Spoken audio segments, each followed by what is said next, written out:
You're listening to the Normal Isn't Necessary podcast, brought to you in part by the Gumball Head Sobriety Society and generous listeners just like you.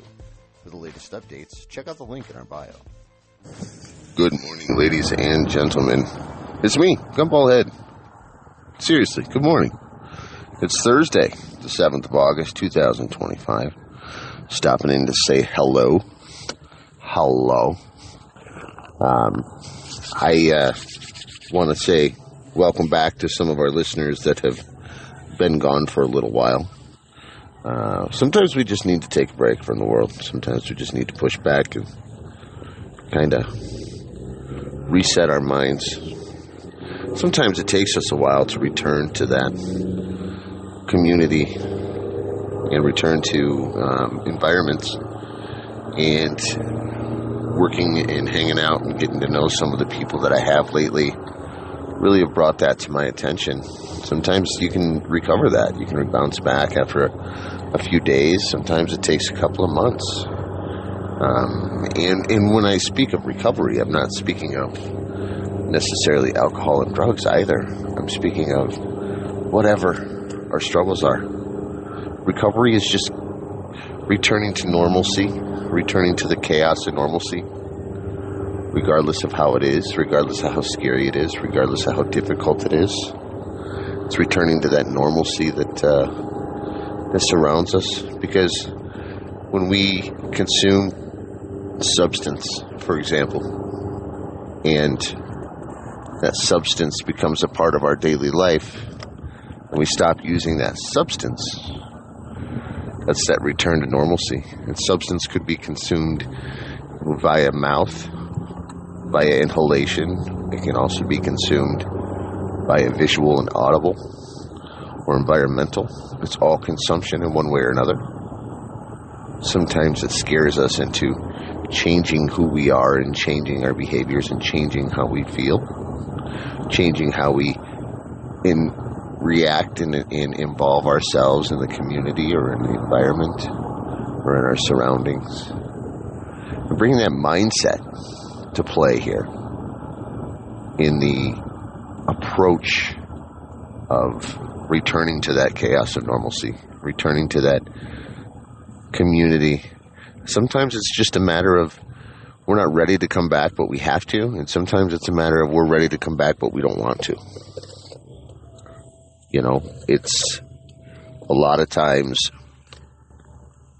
people step away from their behaviors and their consumption, and when they return, it's because they were like, all right, I've been either I've been gone long enough, or I'm cured, or I'm healed, or I've overcome, or there are a lot of involvements. And nobody can control the way that they feel about those things. Now, I'm going to use COVID for an example here. When COVID struck, the world was involved in a very quick, catastrophic consumption of technology, and fear was struck into everybody. I remember being at work and my wife saying, hey, can you stop and pick up some toilet paper on your way home? And I went to a grocery store, and the grocery store was closed. I was like, well, that's kind of weird. So I went to the next grocery store to buy toilet paper, and I bought 2 packages. She had mentioned to me, hey, you know, it sounds like there's going to be a shortage or some problems getting our hands on some stuff here pretty soon. Would you mind doing this? Would you mind doing that? And I went to another grocery store, and I saw that they had an abundance of it. They had an abundance of drinking water, and they had an abundance of stuff out front. That was an economic shift. But look at the way everything has happened since then. The housing market has just spiked insurmountably. The cost of living has spiked insurmountably. The cost of tariffs and imported goods has spiked substantially. Everything in this world happened to change during the pandemic because of economics. I don't know if it was scare tactics or what, but starting to notice trending. Now I just wonder. Now call me crazy, which a lot of people do, but call me crazy. this economic turnaround, I wonder if, here comes politics, if our government did have any involvement. I wonder if the pandemic was more than what it was intended to be. I wonder if it was more of a scare tactic. I wonder if there was more involvement with political tampering than what we are aware of. Just think about it. Our world went from normal day-to-day stuff to, oh shit, in a hot minute. I mean, it really did. It really, really did. But as that happened, you know, the economics started to change, and now everything's returning to a normal stasis 2 terms later. I'm not saying Trump had anything to do with it. That's why I say I really don't like to talk politics. But I just wonder how much political involvement was involved in the pandemic. You know, the fear tactics and the affliction of the political party in power at the time. Because we know that Donald Trump is an economist, very well aware of money when it comes to the community and it comes to the state of finances.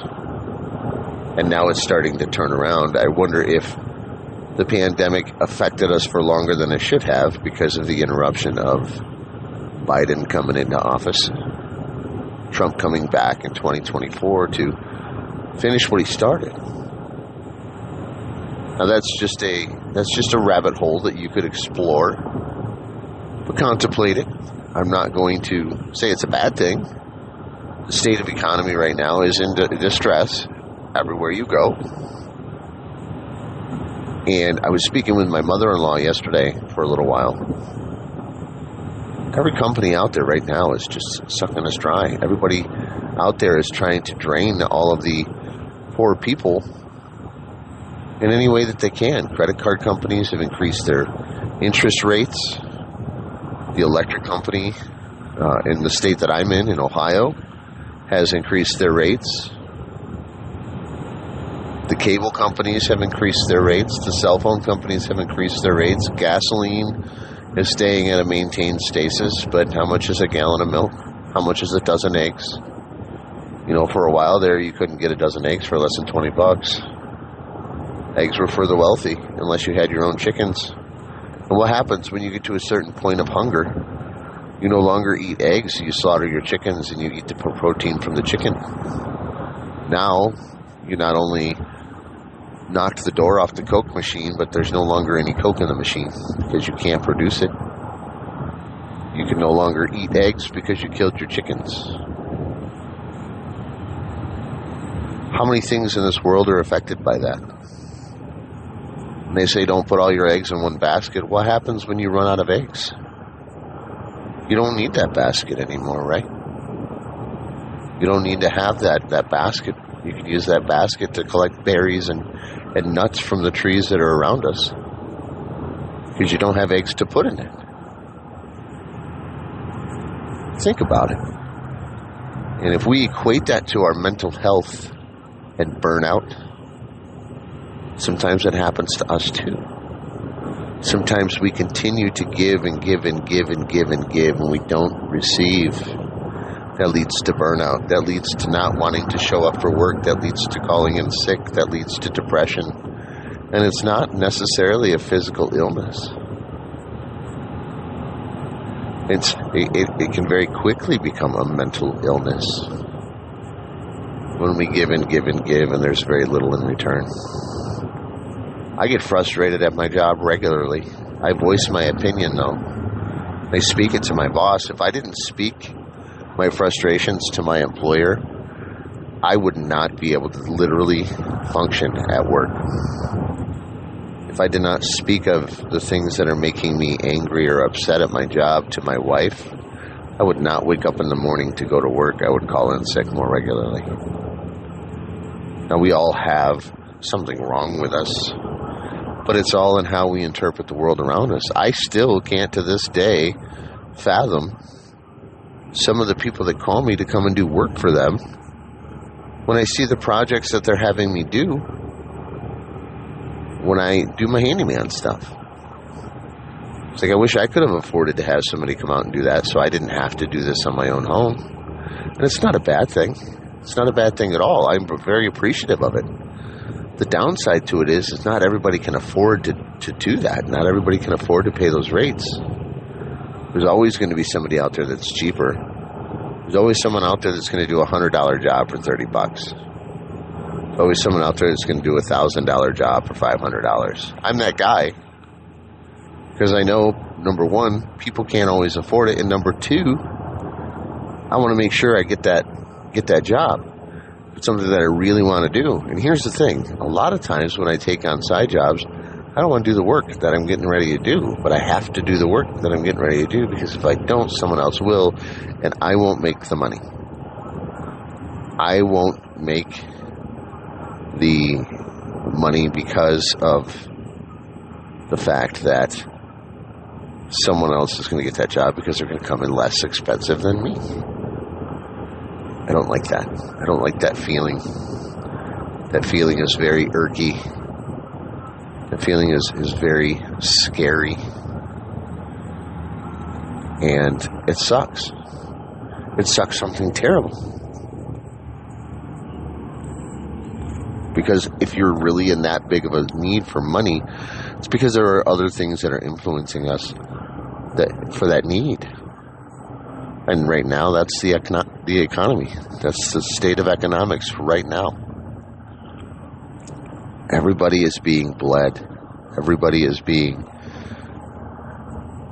They're drawing the money out of everybody's bank account. It's so difficult in this world. If you look at rent, and, I hear market rent. I hear it on a regular basis. Market rent goes up every year. Mortgages don't really usually increase if you're in a locked-in rate.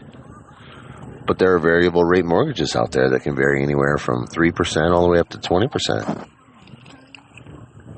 How bad do you really need that home? Enough to be able to afford it, 20% more later? Probably not.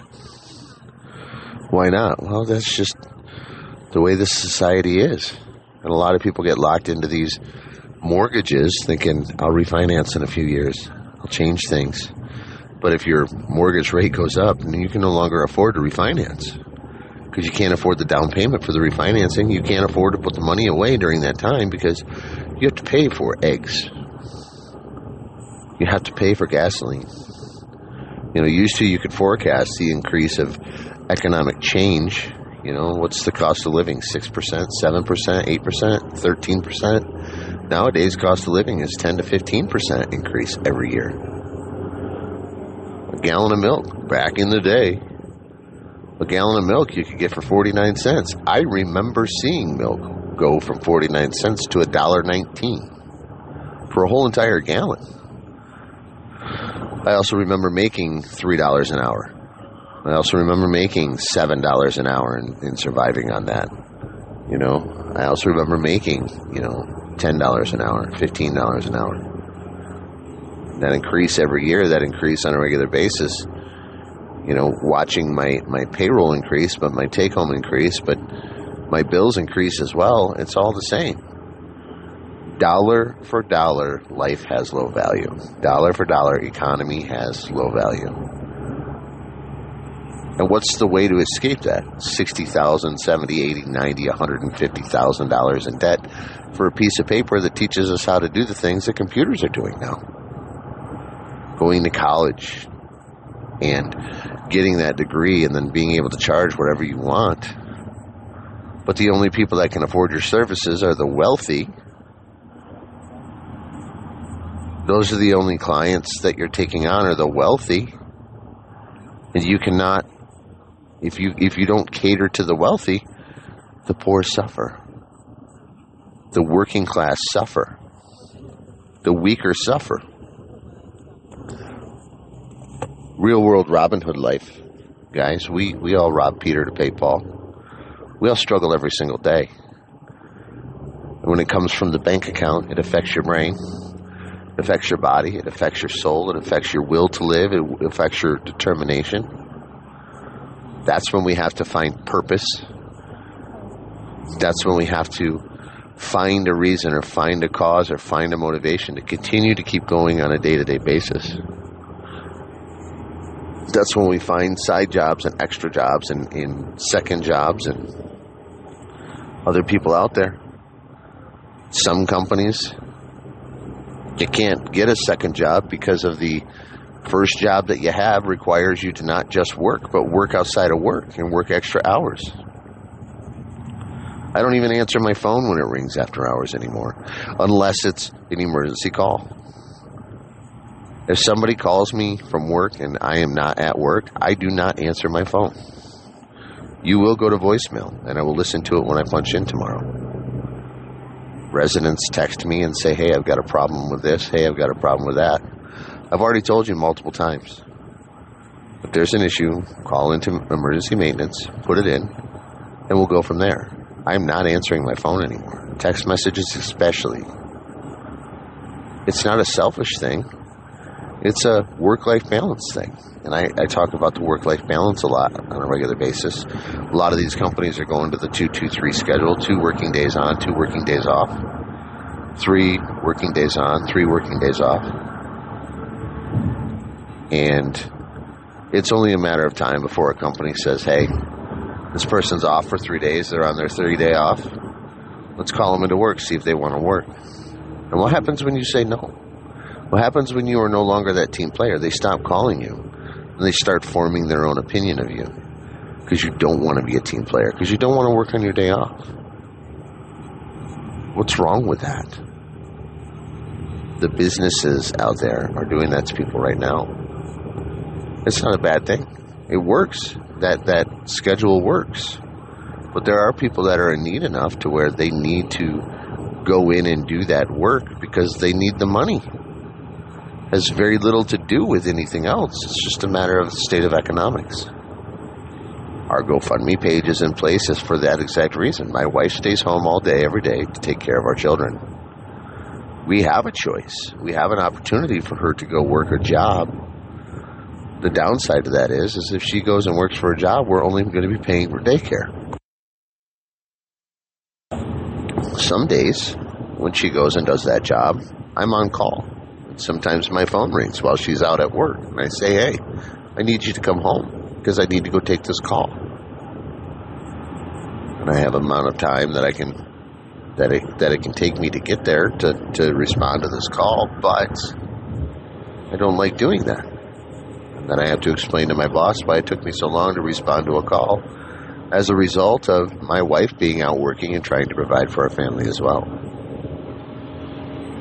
So that emergency service is now hindered as a result of my inability to get there on time because my wife is working. Now, I'm not saying this because I've ever gotten in trouble. I have not gotten in trouble for this yet because my company understands that, it takes time to respond to a call. It takes time to get your ducks in a row and get everything organized and make sure everything's situated. But I've been called out in the middle of the night just as well as I've been called out in the middle of dinner or in the middle of, watching a movie or in the middle of having ice cream or blowing out the candles on a birthday cake.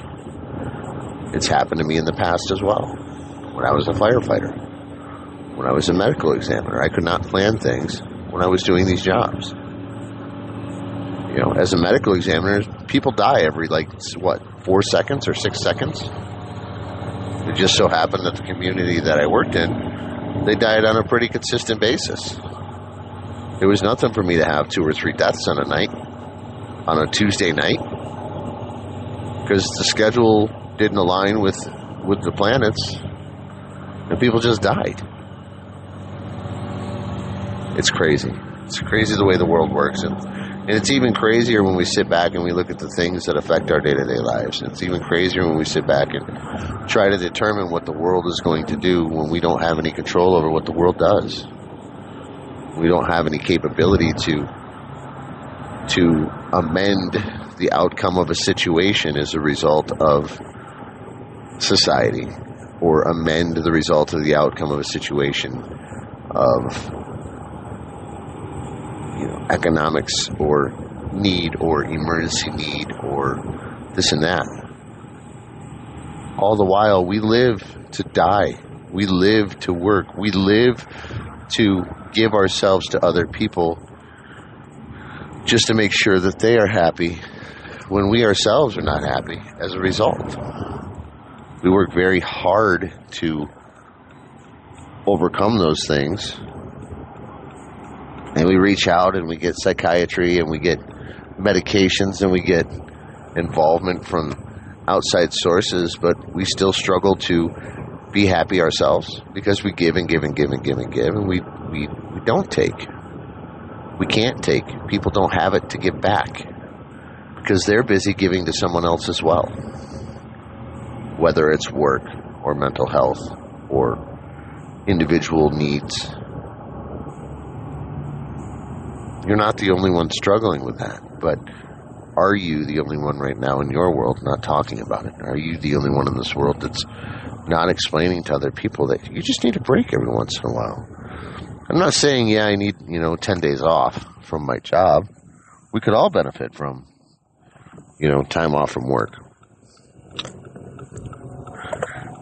The way that it used to be is 7 days or 5 days off a year, a full week off total. A year was good for employers. It was a good number of days to give people time off. They call those incentives, right? But incentive for 5 days off from your job is no longer good. It's not enough time. It's not enough time away. But companies don't want to give that time away because they don't want people to forget their job, because everything changes so rapidly on a regular basis. It's difficult for companies to give that, to afford that time away, to pay for those employees to take that time off. And the more employees you have, the more expensive it is. Think about it. A 40-hour paycheck times 10 people is 400 hours worth of pay. That 40 hours or 400 hours of time away that work is not being done. That's 400 hours away of people making money for the company. That's not happening right now. So you have to build that into a bank. A company has to account for that. I'd much rather have my employees come to me and be like, hey, look, I need Thursday off. Can I work 10 hours the rest of the week instead of taking a day off? Absolutely. You can do that, no problem. Instead of saying, hey, I need to take this day off, and me having to pay you for that day off, and there being zero productivity, I'd rather you put in the extra hours during the week and increase productivity and put more time in each day and still accompany the ability to overcome that time of work that you'd be missing by working a few extra hours on a day and getting more things done, like a work list. Wouldn't that be more beneficial to a company? I think it would. I don't know. Instead of saying, hey, I need this day off 30 days from now. Well, you know what? It doesn't work that way for everyone. There's a lot of companies out there that are like, you need to schedule your vacation time a month in advance. I could see it if you're taking, 3, 4, 5 days off. But I need 1 day off, and I didn't see this coming up, so I need to take a vacation day. Okay, well, we need to schedule that a few days in advance. Most of the time we can forecast that, but we get what they call PTO, paid time off. Sometimes we don't foresee that. Again, that's going into the grocery store with $6 in hopes that you could feed your family for a day, but it's going to cost you $7 instead. It's difficult. Sometimes we take all of our eggs and we put them in a basket. Sometimes we put the chicken in the basket too. Keep that in mind today. Sit on that. Ponder it. Understand it. Respect it. Learn it. Love it. Sometimes we just need to buy 2 chickens. Sometimes we just need to remind ourselves that we need to stay strong, stay focused, and stay sober. I hope this podcast helped today. Just be mindful of the things that surround you. It's all about the way we approach things. Till our paths cross. We'll see you soon. Much love.